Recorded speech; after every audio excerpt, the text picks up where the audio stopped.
Deməli, 45-ci sualdan davam edirik. Bizə deyir ki, 15, 24, 38, 55 və 68 kilo ağırlığında torbalarımız var. Və bu torbalardan birində un, digər dördündə isə şəkər tozu var. Deyir marketə gələn iki müştəri, biri 4x, biri 5x nisbətində şəkər tozu alır və marketdə şəkər qalmır. Buna görə un torbasının neçə kiloluq torba olduğunu bizə soruşur. Demək ki, yoldaşlar, əgər biri undursa, digər 4 dənəsi ə, bizdə şəkər tozudur və müştərilər 9x nisbətində toplamda şəkər tozu alıb bitiriblərsə, demək ki, biz burada 4 dənəsini topladıqda cəm bizə 9-a bölünən qiymət verməlidir. Bu torbalardan da hansının un olduğunu tapmaq istəyiriksə, demək ki, həmin torbanı çıxıb, digər dördünün cəminin 9-a bölünüb bölünmədiyini yoxlayırıq. Misal üçün, A variantında biz 55-i un torbası kimi götürsək, yəni bu 55-i un kimi düşünsək, digər 4 dənəsini toplasaq, cəmi bizə verir 132 kiloqram və bu 9-a bölünürmü? Xeyr, 9-a bölünmür. B variantında əgər 68-in un olduğunu biz düşünsək, digər 4 dənə, ilk 4 dənənin cəmini baxırıq bizə nə verir? 145 verir və bu 145 9-a bölünürmü? Xeyr, yenə bölünmədi.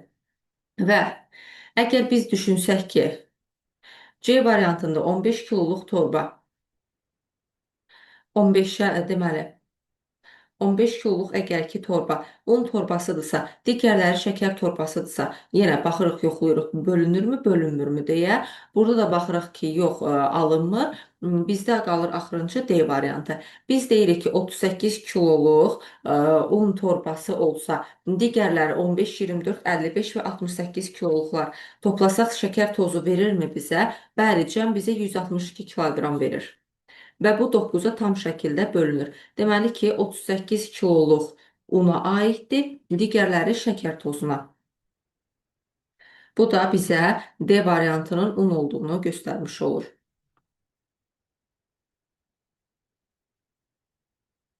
46-cı sualda isə kubun üzlərini belə göstərir. A-nın qarşısına D, B-nin qarşısına Y, C-nin qarşısına isə F uyğun gəlir və bunların hər birinin cəmi bir-birinə bərabər olmuş olur. Yəni A üstə gələk D bərabərdir.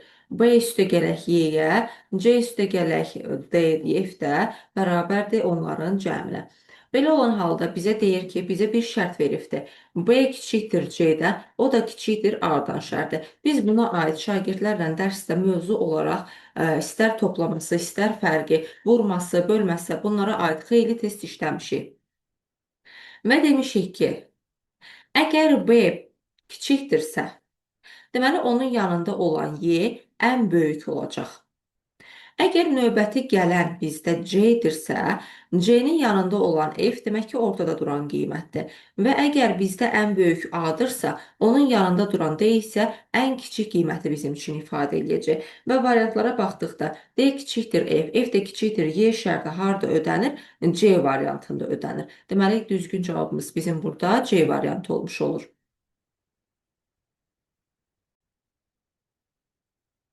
47-ci sualda isə bizə deyir ki, şirniyyat bişiriblər. Bu şirniyyatdan bir qədəri meyvəli, bir qədəri şokoladlıdır və şokoladlının meyvəlidən 5 dəfə çox olduğunu deyir. Buna görə birini x, digərini 5x qoyuram. Və deyir, hər birindən y qədər satıldı. Hər birindən y qədər satıldıqdan sonra qalan şirniyyatlardan şokoladlı meyvəlidən 6 dəfə çox olmuş olur. Yəni, şokoladlının sayını yazırıq, meyvəlinin də sayını yazdıqda, yəni qalanları.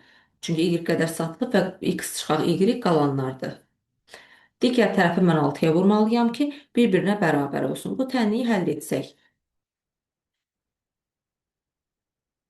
Daha doğrusu ifadəni həll etsək. Deməli, bizə verir 5y bərabərdir x-ə. 5y əgər bizdə x-ə bərabərdirsə, demək ki, y-i 1, x-i 5 nisbətində götürə bilərik. Və deyir ki, ümumi biçənlərin sayı. Ümumi biçənlərin sayı bu birinci hissəmiz, yəni 6x-i ifadə edir və ümumi satılanlara nisbəti, yəni 2y-ə nisbəti nəyə bərabərdir deyə soruşur. Biz burada əgər ki, x-in yerinə 5 qoysaq, 6 vuraq 5, aşağıda y-in yerinə 1 qoysaq, 2 vuraq 1, bu da bizə verir 15. Deməli, biri digərindən 15 dəfə çox olmuş olur, nisbəti 15-ə bərabər olmuş olur.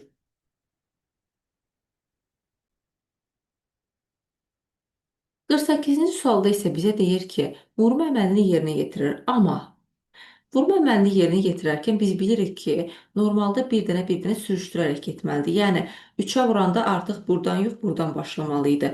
2-yə vuranda burdan yox, burdan başlamalı idi. Onda biz belə bir şey görürük ki, sırayla ABC-ni bir dəfə 4-ə vurub, daha sonra isə ABC-ni artıq 3-ə vurub bir də altdan yazıbdır. Yəni ABC vuraq 3. Eyni şəkildə buradan başlaması lazım gələrkən buradan başlayıb, yəni ABC-ni bir dəfə də uyğun olaraq 2-yə vurmuş olur. Və biz bunları topladıqda 9 vuraq ABC qiyməti üçün bu ifadəni almış oluruq. Deməli, biz ABC-ni 9-a vuranda ABC üç rəqəmli ədədini 9-a vurub bu qiyməti almışıq. 9-a böləndə isə ABC qiymətini tapırıq. Bu isə verir bizə 125 qiymətini. Bizdən isə ABC hasilini soruşur. ABC hasildə 1 vuraq, 2 vuraq, 5. Bu da bizə verir 10 qiymətini, yəni A variantının doğru olduğunu göstərir. 49-cu sualdan davam edirik. Bizə deyir ki, sarı xanalarda 9 dənə rəqəm yazılıb.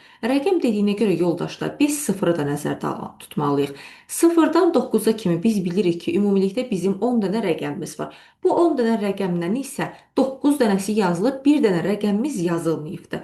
Və biz bilirik ki, sıfırdan 9-a kimi rəqəmlərin cəmi bizə nə verir? 45-i verir.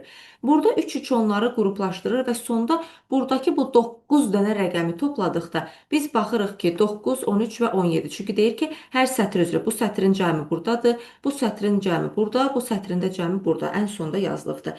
Və biz bunları topladıqda ümumi 9 dənə sarı xanadakı qiymətlərin cəmini tapmış oluruq. Və bu 9, 13, 17-nin cəmi bizə qaytarır 39 qiymətini. Biz isə bilirik ki, 0-dan 9-a kimi bütün rəqəmlərin cəmi nə verir? 45-i.